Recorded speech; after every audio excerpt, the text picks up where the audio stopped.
All right, so who are we? We're housed in the Department of Finance and Budget.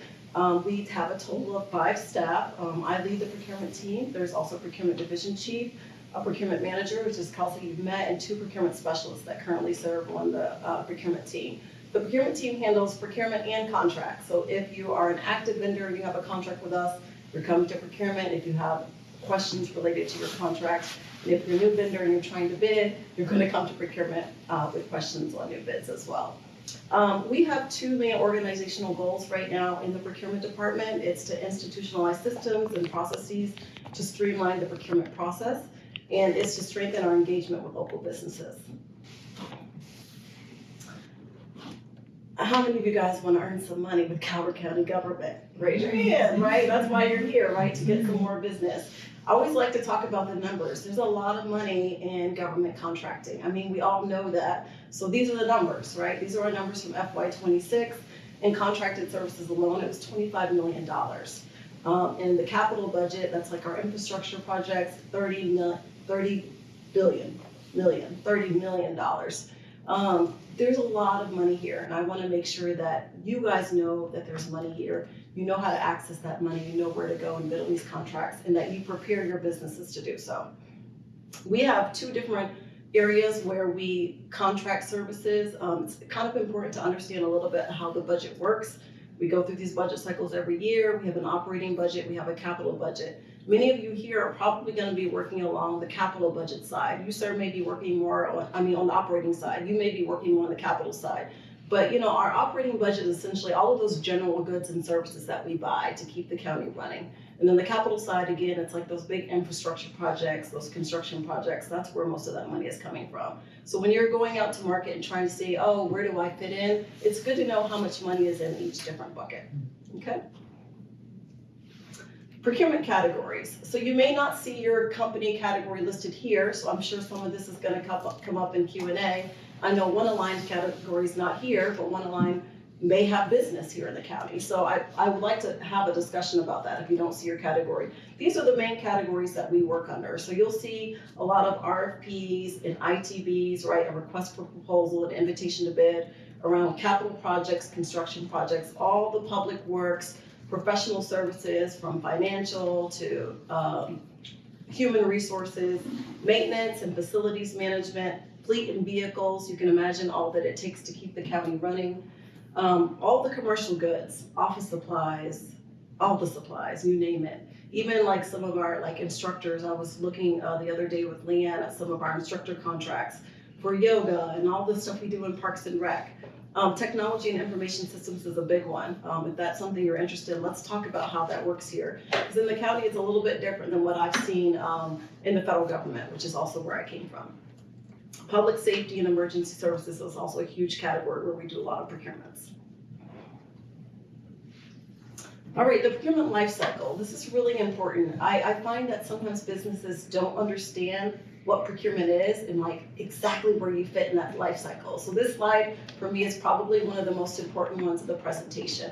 So the procurement life cycle starts by us trying to figure out, us being the government, what's the need? What do we need? How do we serve the county? And then making sure that that need is then addressed and funded in our budget, right? So across the county, we have 13 departments, and they're like, okay, what do we need this year to serve the citizens of Calvert County, right? And so those needs are identified in a whole lot of ways, and some of those needs are often recurring. After that, we come up with a procurement strategy. So the department says, hey, I need to buy X, and they come to the procurement team and say, I need to buy X. And the procurement team helps us decide what's the best way to go. Right? There are all kinds of procurement strategies. It's not always going out to market with an RFP, but oftentimes it is, right? But there are all kinds of different contractual mechanisms that we use in order to figure out what's the best way to procure the thing that we're trying to buy. Now, when you come in, you guys are usually seeing something posted on Emma. How many of you are registered in Emma? Yeah? Most of you are registered in Emma. If you're not registered in Emma, I strongly encourage you to do that. The majority of our free and open competition solicitations are posted there, right? And so we're going to talk about that a little bit. But you guys We have a question. We've got a couple questions. Oh, good. Here, Excellent. Probably about Emma. All right, let me finish this slide and then I'm gonna go to the questions. Excellent. So if you're not registered with Emma, get registered on Emma. You guys are responding to proposals. You guys are getting evaluated then on those proposals, what you submit. Sometimes it's just a cost evaluation, sometimes it's a technical evaluation. And then we get to the contract itself. We're awarding the contract to the vendor, making sure that you understand the terms and conditions, negotiating the price or the terms if needed, and then saying, okay, you have the contract, you understand the terms, and then we hand you over to the department, right? So the procurement team takes it through that whole process, and then we say, okay, department, we have your vendor, we know they're capable of doing the work, everybody's on the same page as to what the contract says, and then we hand you to the department and say, good luck, do good work for the county, right? And then from there, the department takes over and they're managing that contract with you, right? So procurement plays a supporting role once the contract is already executed. We're gonna be around if you need a contract modification. We're gonna be around if you have a contractual question that's not necessarily from the technical side. So that's where you're gonna interface with procurement the most. If there are performance issues on the contract, usually the department will bring procurement in to assist with that. And then after you do your work, you're submitting your invoices, you're getting close to the end of the contract, procurement's gonna be there on the back end to make sure we have some type of contractor performance report. How did you do? What went well? What didn't go well? And we'll be having some other events throughout the year to actually get some feedback from you all on how we're doing as well. Okay, so the procurement vision for FY26, and this is going to span into FY27 and probably FY28, is this. This is really, really important. This is the heart of who I am and why I'm working here, honestly. This is it. So I really want to encourage all businesses to participate in this process, right? And so one of the things that we're trying to do is increase procurement's engagement with local businesses. I call it the open door policy. Please come in, come ask questions, email us, come to the trainings. We want to be accessible to you. So we're going to be hosting an array of informal vendor info sessions. This is one of them. This is the first one we've launched that is like this, how to do business with Calvert County Government. We'll be having some open houses, some listening sessions so we can hear from you. Good. Yeah. Good. Tony's like, yes. And you're going to hear more about that. So we're creating this vendor database and you're going to hear more about that. We have your contact information now. We also want to demystify the procurement process, right? I mean, I know that when I first started working in federal contracting, I was like, oh my God, what is this? Like you read a contract and it's just like, it's a lot, right? I actually met with a vendor yesterday and I'm like, I'm so sorry, this contract is 50 pages.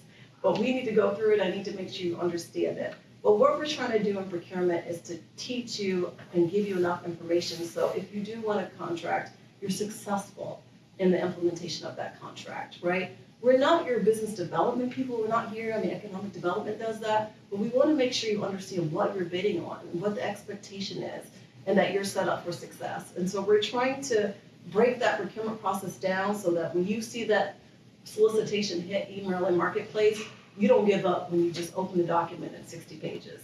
So we're working on streamlining some of that so that it's not overwhelming. I totally understand. We're going to be providing some training and skills workshops this year. We have a cycle of about 6. One workshop we'll probably do about every month and we'll repeat it on like a rolling basis.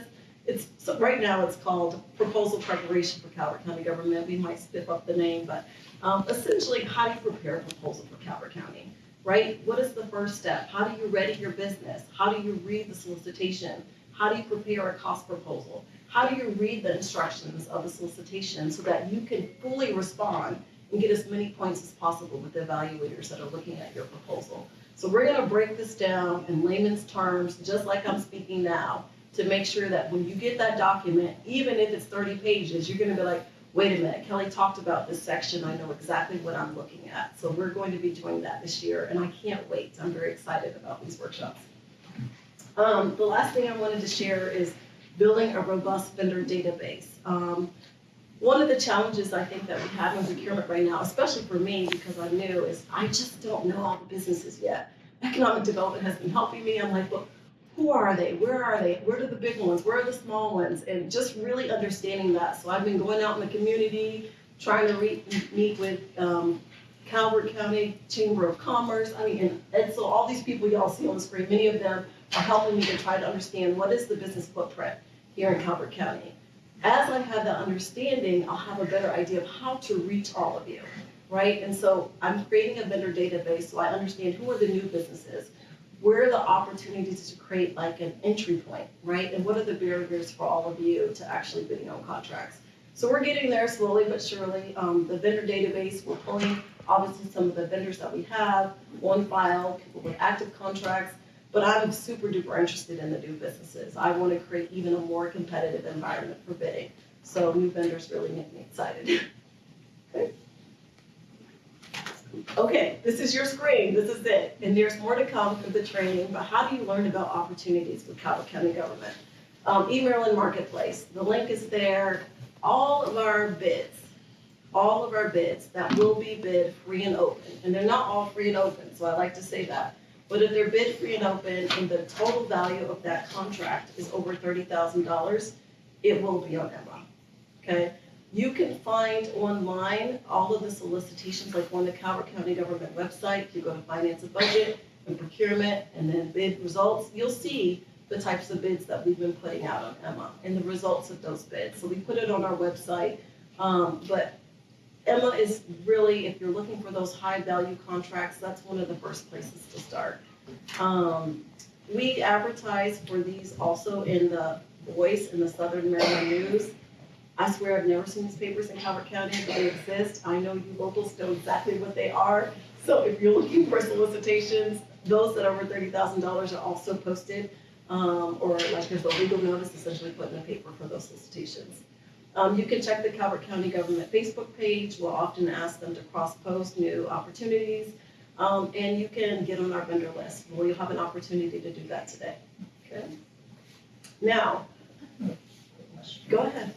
Absolutely. When you said free and open for the Emma, Yes. okay, so I know in federal they say full and open, so is that Same. with no socioeconomic category? That Is is that what you're correct. saying? So if it is set aside, then it will not be on Emma? No, Or it will? That's a good question. Calvert County Government in its current procurement law doesn't have set-asides. It doesn't have set-asides. And so we're working on that. We are currently reviewing the procurement law. We're currently reviewing how do we do more competitive bidding across the board, as well as how do we actually want to run this local preference program. So a part of what I'm doing here and have been doing for the past year is collecting the data to understand what does that law need to look like in order to create opportunities for that type of limited competition that you're talking about. So we don't have it in place yet, but these opportunities, these workshops, these info sessions are to reach you. So you'll understand, hey, you're competing with everybody out there, but this is how you do it and this is how you do it well.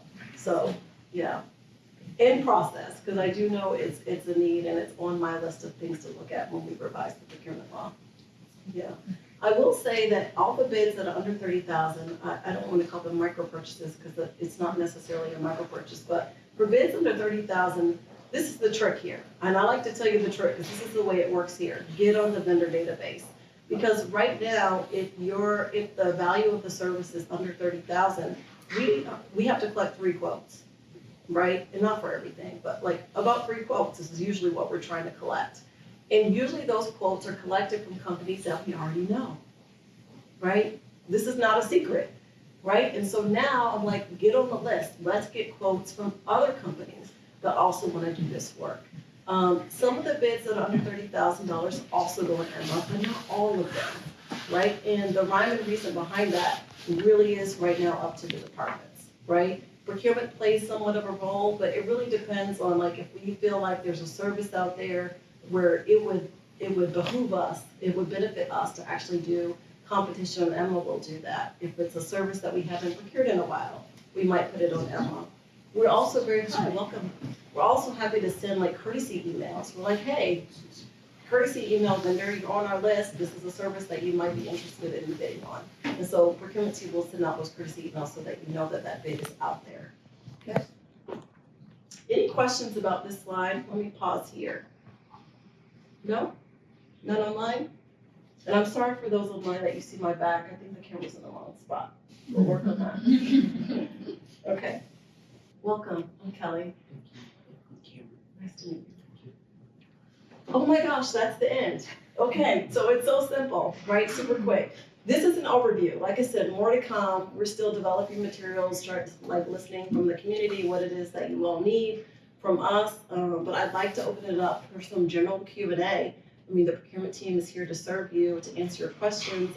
I don't even know how much time we have, but we're gonna use all the time that we have to get us. Okay, good, excellent. I wanted to actually have this time, so I'm sure you guys have a lot of very specific questions. And as the conversation goes around, more questions will come up. So we're here to provide as many insights as we can. Okay? Is there a question online? Okay, Monique, go ahead. So since we're in the session today, does that make us automatically a part of the vendor listing, or is there another step that we need to take? There's gonna be another step that you need to take. We're gonna be doing this a little bit more towards the end of the meeting, but we'll have a computer for those of you that are here. You're gonna go and you're gonna type in your information. It's simple as that. It's a little Excel spreadsheet, you're gonna type it in, and we're gonna have it. It's gonna be logged. We also have an attendance sheet, so I'll know exactly which businesses have come to which info session, so we're trying to keep track of this data. So you'll be able to do that today, Monique, get on that vendor list. Does that answer your question? Great. Okay. Yes, great. it does. Thank you. You're welcome. And who's that? TJ? Reliable sound, yeah. Yes, ma'am, good morning. Question, how do I find out, and I thought the first question would lead to the second, or so my question, how do I find out if I'm not, or if I am already on the vendor list? You can ask us today. Gotcha. Absolutely. Absolutely. Oh, these are easy questions so far. Yes. I'm new to this process. Say if you put in a bid, you don't get it. Does someone provide some type of feedback on how to better make yourself stand out more? Yeah, that's a good question. We don't currently do that, but I definitely see that there could be an opportunity for that. We don't currently do it as a part of our process. I think a large part of it depends on the type of bid as well. Like when we send out a solicitation that's a request for quotation, we're usually awarding that on A, can you do it, and are you the lowest price? It's real simple, like yes, no, can you do it, and do you have the lowest price? And so usually the feedback on there is, yeah, we had a bunch of companies that could do it, but this was the lowest price. So those ones are really simple, like that's the feedback we get. When you have a more complex procurement, like a request for proposal, where we're asking you to give us your technical solution, tell us what people you're gonna be working with, then yeah, there's usually more of an opportunity to provide feedback. I think one simple thing that we could do is at least give you the scores, right? We could say, hey, we tabulated your scores. We had scores on personnel, on management, on whatever, technical qualifications, and this is how you scored. And I think that is valuable feedback. So I definitely think if you requested it at a bare minimum, I'd be happy to share that. Okay. As a piggyback question to that, are there other intangibles that you are looking for with companies that work with the taxi? Oh, I love this question. Fortunately, in procurement, there are no intangibles. I love that statement. There are no intangibles. Procurement is supposed to be fair. It's supposed to be transparent. You're supposed to compete like any other business is going to compete. So if there's an intangible, it applies to everyone, right? Know how to read the solicitation, know how to respond to that solicitation.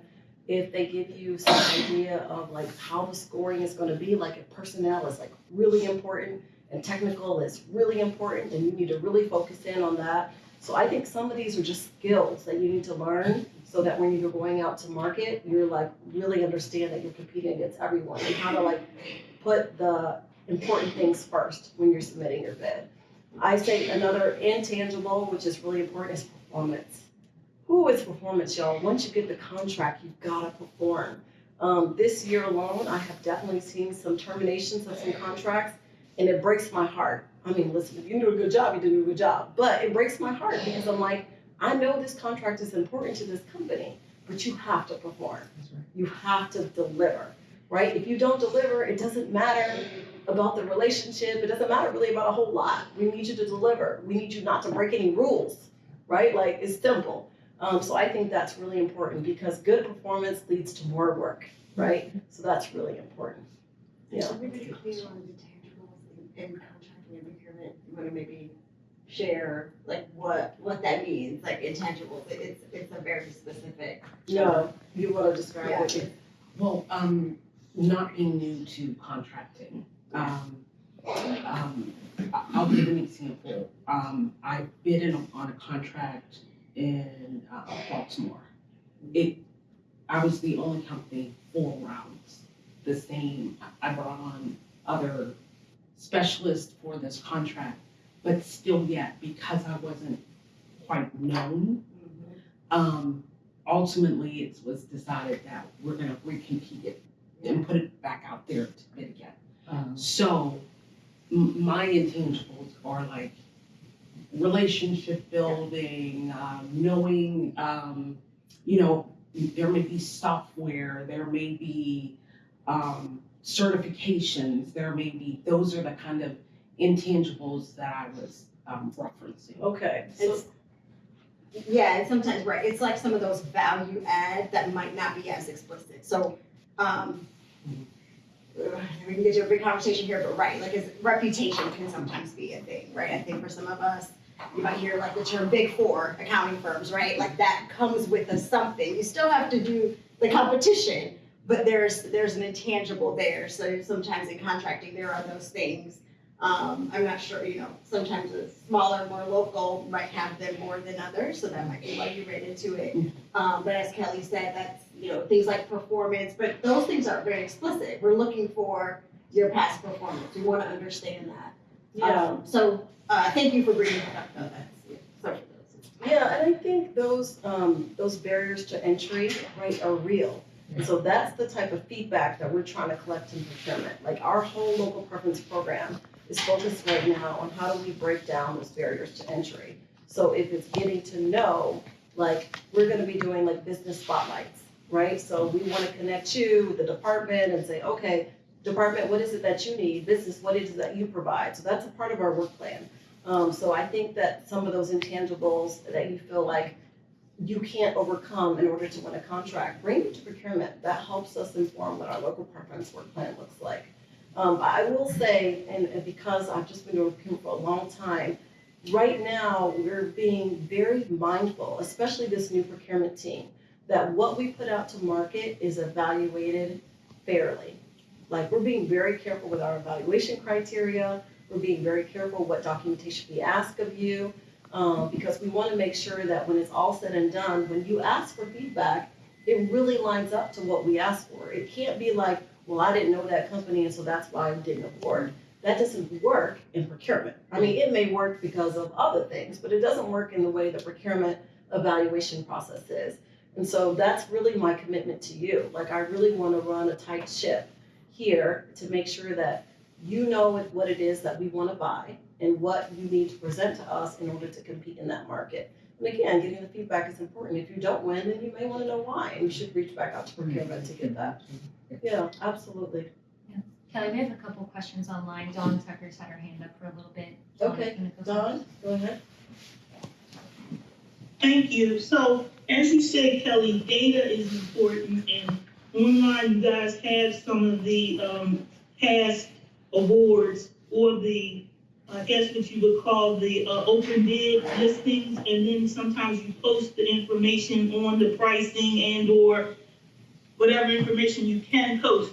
Can you talk to that? And is it only at a certain dollar threshold that you're gonna post that type of information, or is it gonna go all the way down to and then another question I do have is about the thresholds that you have. For purchase cards, is it $5,000, and how can people access that information and opportunity, or is all the contracting gonna go through procurement? Okay, good. There's a lot of questions there. Let me see if I can get them all. I think the first question you asked was with regards to thresholds. Yes, we do have thresholds in procurement. I talked about the 30,000 and like over and under 30,000. But in the micro purchases, essentially, we do have thresholds. So we have procurements where you only need 1 quote. You don't need to go out and get 3 quotes, and that's like up to 5,000. Procurements between 5,000 and 10,000, you need to get 3 quotes. When it's 10,000 between 30,000, we post it on Emma. right? We're not required by law to post it on Emma, but we post it on Emma. We're trying to get as much traction as we can in terms of getting more bids. And then 30,000 and over, we do the whole like legal notice and the whole 9, and it also goes on Emma. So that's how the thresholds work. And the important thing to know about those micro purchases is, again, if we know that you're there, we start reaching out to those departments and saying, hey, I'd like you to solicit quotes from this vendor list. And that's where we're heading. We have a vendor list. You're on the list. When you go out to market, these are the companies on the list for this type of service. So we are not there yet, but that's the direction that we're heading. Okay? And you want to have, they're not going to, the quotes are going to all come through procurement, That's correct. whatever it is. Yes, they eventually come to procurement. They may go to the department first, but they eventually come to procurement for review before we actually sign off on who we're going to award that contract to. Yeah. Okay, so the departments are not going to be sending out a request for the quote. The They quote do. is going to come from procurement. No, departments still do send out requests for quotations up to a certain threshold. They still have that, yeah, they still have that authority. You asked another question about where we post results. So on our Calvert County Government website, we post results for anything that's an RFQ, an ITB, or an RFP. So that's where we post the results. If you're interested in more information about contracts or data, you're going to submit that through an MPIA request, a Maryland Public for Information Act request. Right, you go on the Calvert County website, there's a link, you say what information you want, and we're going to do our very best to pull the data that you want. So it's really request by request. We don't just put all the information out there. But if you want it, you can request it because it's public information. And as a matter of fact, they come straight to me, so, yeah. So Kelly, what are the ones that are, because sometimes people just want to have the list of people who submitted the bid. What can you put on there without us having to ask for it? Because there are things on the website right now and going back in history. And that can help us with doing our market research so that, we can help us help you with time and looking for opportunities. So what goes on the website automatically without us having to ask for it? Yeah, well, you can certainly look on the website after this meeting, but in general, we put like the solicitation number. We put what's the name of the contract that we're going to award. We'll put the date that we got the bids in and what companies submitted bids. And then after the award, we will release the pricing and the award decision for that particular bid. We do not release pricing information before the evaluation is completed. The evaluation must be complete, the award must be made, and then that information becomes public. Does that make sense? Okay, so everything, and I'm sorry, because like we said, we got the opportunity to ask these questions. So everything is going to go on the website that has been put out for bid, even if it's down to $5,000. There's certain information that's going to be posted. Yes, there's certain information that's going to be posted. Don and I talked about this in another meeting. So there's certain information that's going to be posted. That's the information that I just listed. If it's going on Emma, then it should be on our website. And if you don't see it on our website, you follow up. We'll try to get it on there as fast as we can. If you go back in history and you look at the number of solicitations the procurement team is posting, it's a pretty significant amount. And what you're seeing there is a very small part of the procurement process because we also issue contracts under piggybacks or rider agreements. We also have a lot of sole sources. So it's just kind of like the tip of the iceberg. So we're going to try to unpack it for you so you can understand all the ways in which we spend that $25 billion. Yeah. Let me go. Thank you. You're welcome. Is Sheldon next? Sheldon, yeah. Sheldon, Sheldon, thank you for coming. Oh, thanks for having me. Appreciate it. Can you provide any guidelines the government may have on restrictions around awarding contracts to vendors who may not be in good standing with the state of Maryland? Oh, absolutely. Yeah. So at least for Calvert County Government, before we award a contract, we are going to SDAT. Everybody knows what SDAT is, to make sure your company is in good standing.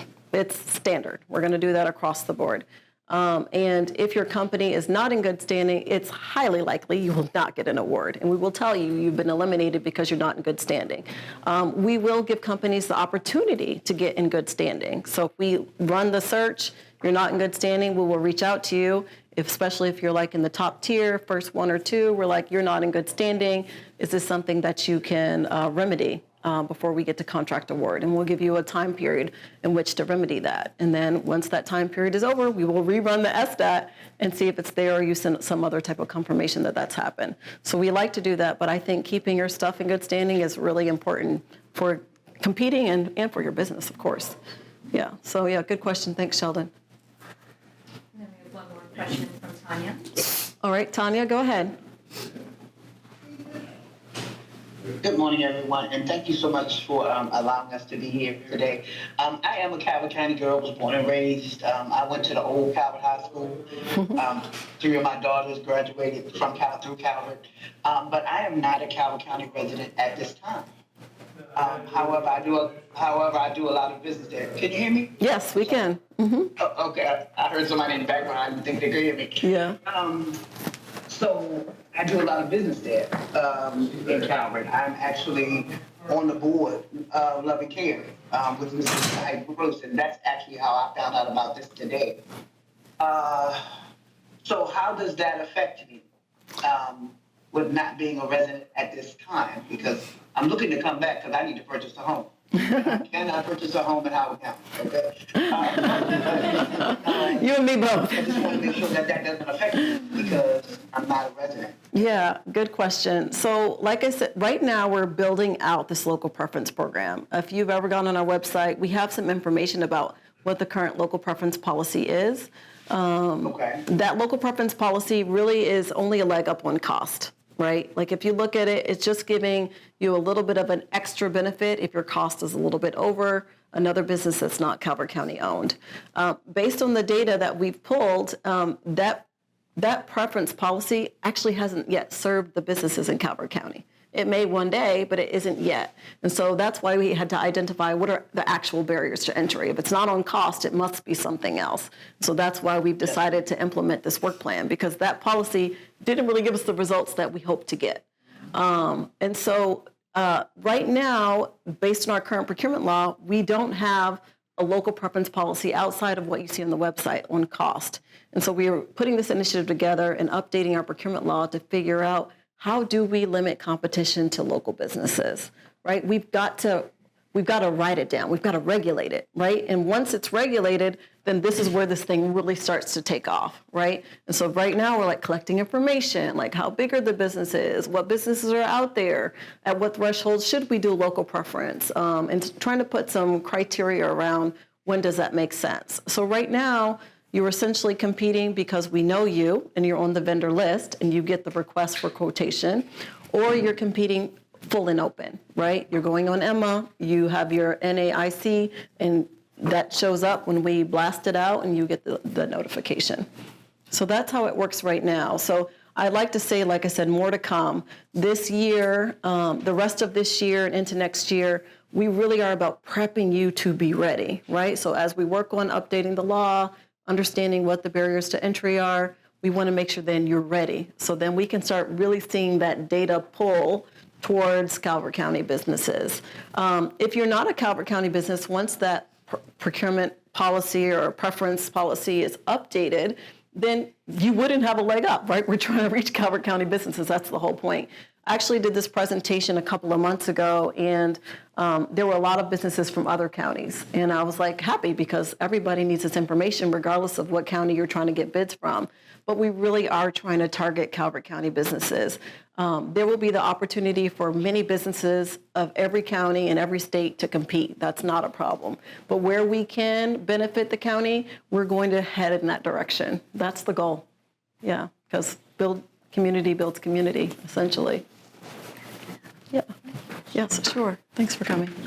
So just in this, with what you were saying about being ready, when you're doing your procurement strategies, and especially for the items that are not going on FEMA, is there an appetite for a forecast of what the requirements would be, even for the ones that are $5,000, $10,000, so that we can be ready for these? Good question. Yes. So I love this question. We're building. So I say I've only been here a year, so we're building. We do and plan to put together a procurement forecast for FY27.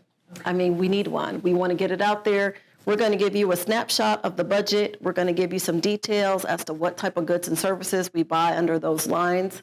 And that's going to be our first up, essentially, in trying to get you to understand, like, here's where the money is, and these are the types of goods and services we have budgeted for FY27. So we do plan to do that. It's in my work plan. So once that budget's finalized, we're going to try to detail it down enough so it's actually useful for you, right? I don't know how drilled down it's going to be, but drill down enough so you can say, oh, that's my category, right? And I think from there, we'll have to see, right? Like this, I don't want to bite off more than I can chew, but we'll have to see. I think also the trainings and really just like interfacing with procurement. It's like funny how it works. Amber can tell her story if she wishes, but the interaction really helps, right? And that's why I say open door policy, right? Somebody came in a few weeks ago and they're like, oh, they were a custodian and they gave me their card and she was really lovely. And I said, have you heard about this bid? It's posted now. And just by her coming in, she didn't realize where to go and look, and then she could submit a bid as well. So I think that type of interaction really helps. I mean, you can be going on the website and checking and doing all those things. You can go on Emma, but sometimes that personal touch is what's needed, right? And so that's why we want to connect these businesses with the department so that they know who you are. And then, I always cross my fingers, like perform, like don't do me wrong. If I made the connection, don't do me wrong. Like let's get it right so that we can continue the relationship. So does that answer your question? It does. And okay. Just to also, I would just to give a shout out, yes, because we had been proposing on similar requirements like the library strategic planning last year. We were talking about, hey, did you see that? Did you see this out on Emma? And so we had a partnership meeting, and then that's how we were informed about this event today. So things were aligned, and then, it's the partnerships as well. Absolutely. Yeah. Names and faces matter, right? Yeah. So you know who we are now. We're here. For the subcontracting and everything. I do have a question if there's... You can go ahead, and then we'll go back online. Okay. I heard you mention two things, basically, and one of them was the lowest cost. In your experience, does the person who gives the lowest cost end up performing, it's like doing the best job. Yes. Yeah, absolutely. Yeah, this comes up, it's such a good question. We talk about this all the time. The technical term that I like to use on how we evaluate that, it's lowest cost technically acceptable. Okay. They go hand in hand. You can't just pick the lowest cost, right? It's actually got to be technically acceptable too. And so the way we evaluate those bids, we go for technical acceptability. It has to be a yes, yes, yes, yes, yes.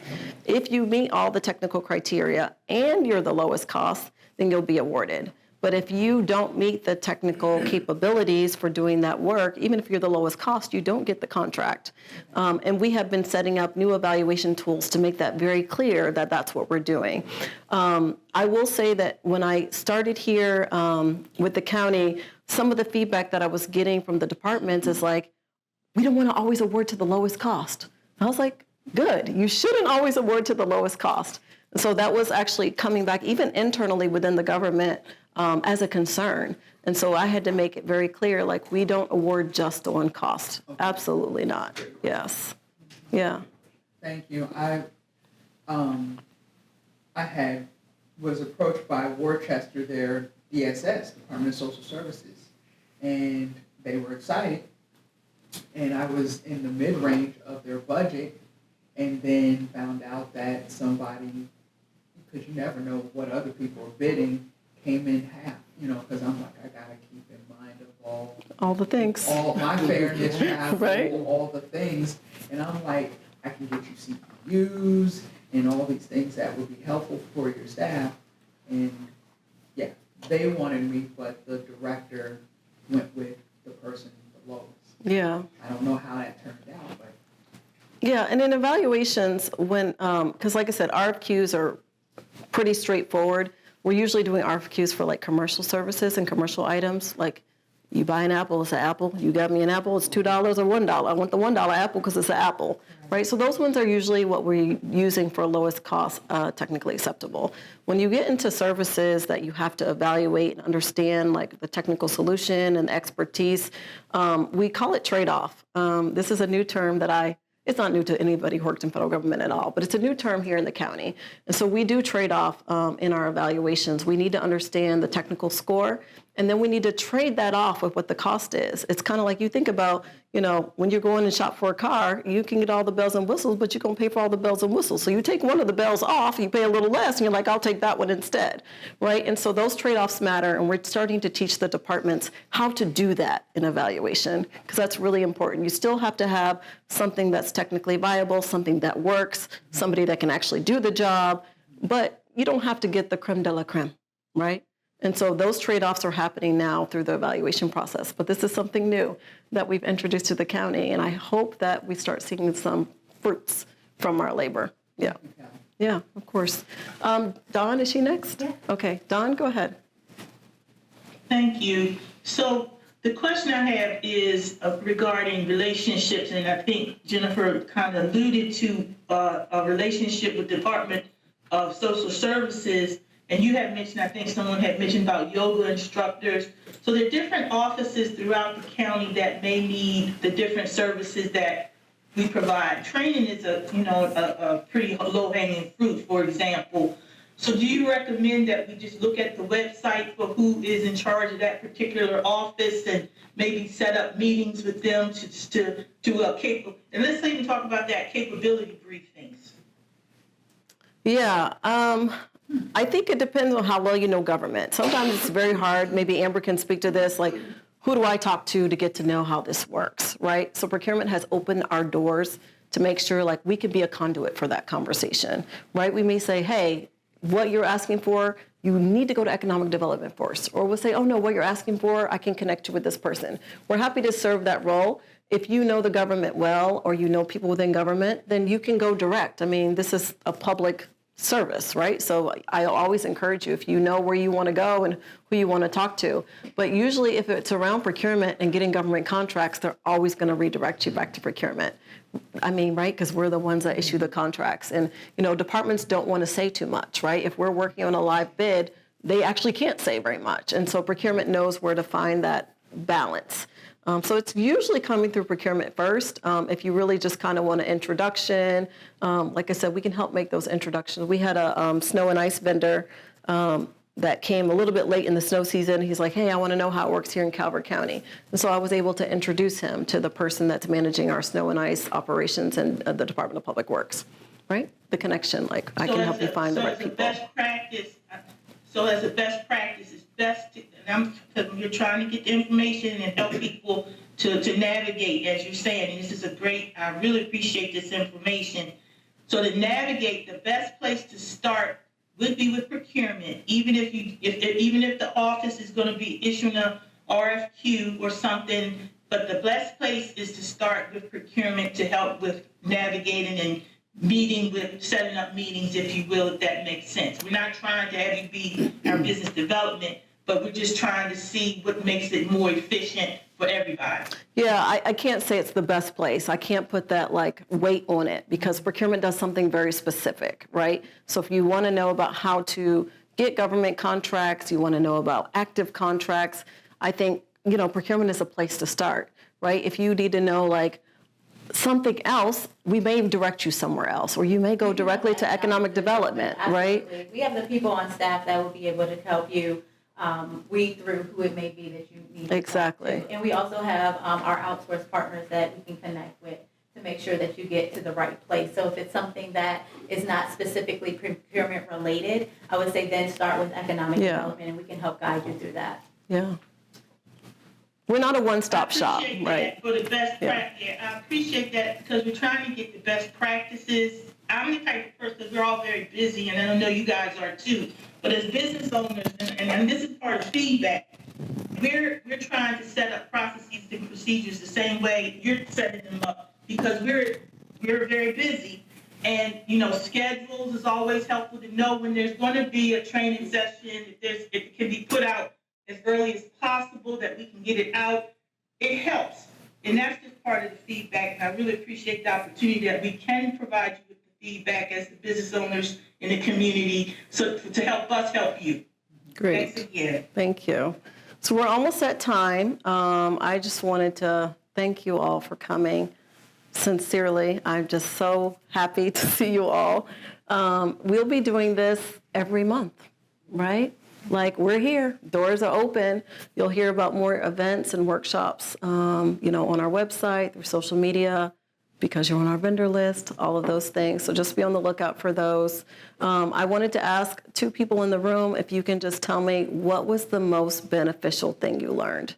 This will help us lean in on some of those things. What was the most beneficial thing? Go ahead. Say Emma. Emma? Being able Okay. to go to the site and find out information. Excellent. Okay, good. Anyone else? I was just gonna say, I think the most beneficial thing is the change that you guys are creating to give us an opportunity to prove ourselves so we can gain your trust and do more business. So I think just that reality is very helpful. Excellent. You're real people. We are. We're real. We're real. This is for you. Thank you for your input and your feedback. Thank you, ma'am. And thank you. Oh, I didn't know we were getting a prize. Yeah, Edsel, thank you so much. And like, for those on the call, there's a lot of people in this meeting. Sheba, Aaron, Edsel, Don. I mean, these are people that I've been working with for the past 6 months. Like, how do we do this? How do we do it well? How do I partner with you? You guys know more than this than I do. So I cannot thank all of you enough, really, for supporting this and all the things yet to come. So really, I really appreciate it. It's a big deal. So we're going to end here. If you would like to get your business, I'm sure, on the vendor database, the ladies back there will be there to help you. One will be online, helping the online community. One will be helping the in-person community. And all we're going to do is put your stuff in there. And then that's it. We're done for today. So thank you so much, you guys. Of course.